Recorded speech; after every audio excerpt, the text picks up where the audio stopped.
Hi, ഒരു നെല്ലിക്ക നമ്മൾ ഭക്ഷണത്തിൽ ഉൾപ്പെടുത്തി കഴിഞ്ഞാൽ എന്തൊക്കെ ആരോഗ്യ ഗുണങ്ങളാണ് നമുക്ക് ലഭിക്കുന്നതെന്ന് നോക്കിയാലോ. ഞാൻ ഹണി, എല്ലാവർക്കും ഒരു പുതിയ വീഡിയോയിലേക്ക് സ്വാഗതം.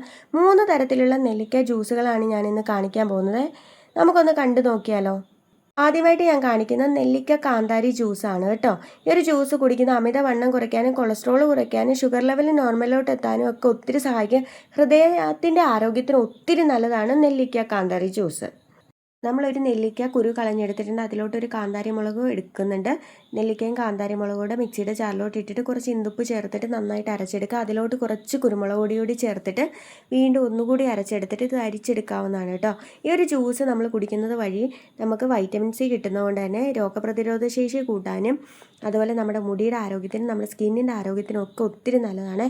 പ്രായാധിക്യം തടയാനായിട്ടും സ്കിന്ന് നല്ല ഗ്ലോ ആയിരിക്കാനും ഹെൽത്തി ആയിട്ടിരിക്കാനും യങ്ങായിട്ടിരിക്കാനും ഒക്കെ സഹായിക്കുമേ.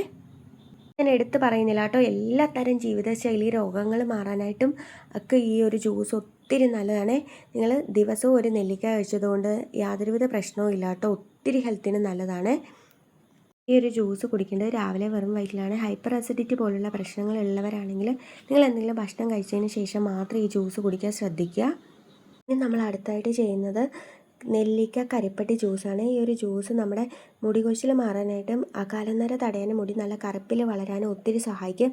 അതുപോലെയാണെങ്കിൽ കാൽസ്യത്തിൻ്റെ ഡെഫിഷ്യൻസി ഉള്ളവർക്കാണെങ്കിൽ ധൈര്യമായിട്ട് ഉപയോഗിക്കാൻ പറ്റുന്നൊരു ജ്യൂസാണ്. അതുപോലെ പ്രഷറും കൊളസ്ട്രോളും ഒക്കെ നോർമലിലോട്ട് എത്താനായിട്ട് ഈ ഒരു ജ്യൂസ് സഹായിക്കും. അതിന് വേണ്ടിയിട്ട് ഒരു നെല്ലിക്ക കുരു കളഞ്ഞ് നമ്മൾ മിക്സിയുടെ ജാറിലോട്ട് ഇട്ടിട്ട് അതിലോട്ട് കുറച്ച് കരിപ്പട്ടി ചക്കര കൂടി ചേർത്തിട്ട് ആവശ്യത്തിന് വെള്ളം ഒഴിച്ച് നല്ലതായിട്ട് അരച്ചെടുക്കുക. അരച്ചെടുത്ത് കഴിഞ്ഞാൽ അരിച്ചെടുക്കണം കേട്ടോ. ഇത് കുട്ടികൾക്കും കുടിക്കാൻ ഇഷ്ടമുള്ളൊരു ജ്യൂസാണ്. നല്ല മധുരം ഉള്ളത് കൊണ്ട് തന്നെ അവരും കുടിച്ചോളുവേ. കാൽസ്യം ഡെഫിഷ്യൻസി ഉള്ള കുട്ടികൾക്കൊക്കെ ആണെങ്കിൽ നമുക്കിത് ധൈര്യമായിട്ട് കൊടുക്കാവേ. ഇനിയിപ്പോൾ ഇത് അരിച്ചെടുത്തിട്ട് നമ്മൾ ഇതും രാവിലെ വെറും വയറ്റിലാണ് കുടിക്കുന്നത്. ഈ ഒരു ജ്യൂസ് അസിഡിറ്റിയുടെ പ്രശ്നം ഉണ്ടാക്കുന്നില്ല കേട്ടോ. കാരണം കുറച്ച് കരിപ്പട്ടിയൊക്കെ ചേർത്ത് കൊടുക്കുന്നതുകൊണ്ട് തന്നെ അസിഡിറ്റിയുടെ പ്രശ്നം ഉണ്ടാവില്ലേ.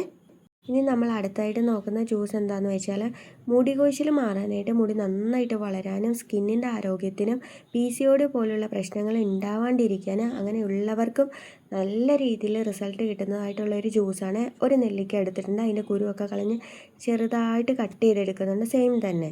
എന്നിട്ട് നമ്മൾ ഇതിലോട്ടൊരു ചെറിയ കഷ്ണം ഇഞ്ചി ചേർത്ത് കൊടുക്കുന്നുണ്ട്. ഈ ഒരു ജ്യൂസ് കൊളസ്ട്രോളിനും ഷുഗറിനും ഹൃദയത്തിൻ്റെ ആരോഗ്യത്തിനും ഒക്കെ ഒത്തിരി നല്ലതാണ്. അതുപോലെ നമ്മൾ ഇഞ്ചി ഇതുപോലെ ചെറുതായിട്ട് കട്ട് ചെയ്യുന്നുണ്ട്. ഇനിയിപ്പോൾ ഒരു പിടിയോളം കറിവേപ്പില ചേർത്ത് കൊടുക്കുന്നുണ്ട്. എന്നിട്ടാണെങ്കിൽ നമ്മൾ ഇതെല്ലാം കൂടെ കുറച്ച് വെള്ളം ഒഴിച്ച് മിക്സിയുടെ ജാറിലിട്ട് നല്ലതായിട്ട് അരച്ചെടുക്കുന്നുണ്ട്. ഇതിലോട്ട് ഉപ്പോ കാര്യങ്ങളോ ഒന്നും ചേർത്ത് കൊടുക്കുന്നില്ല.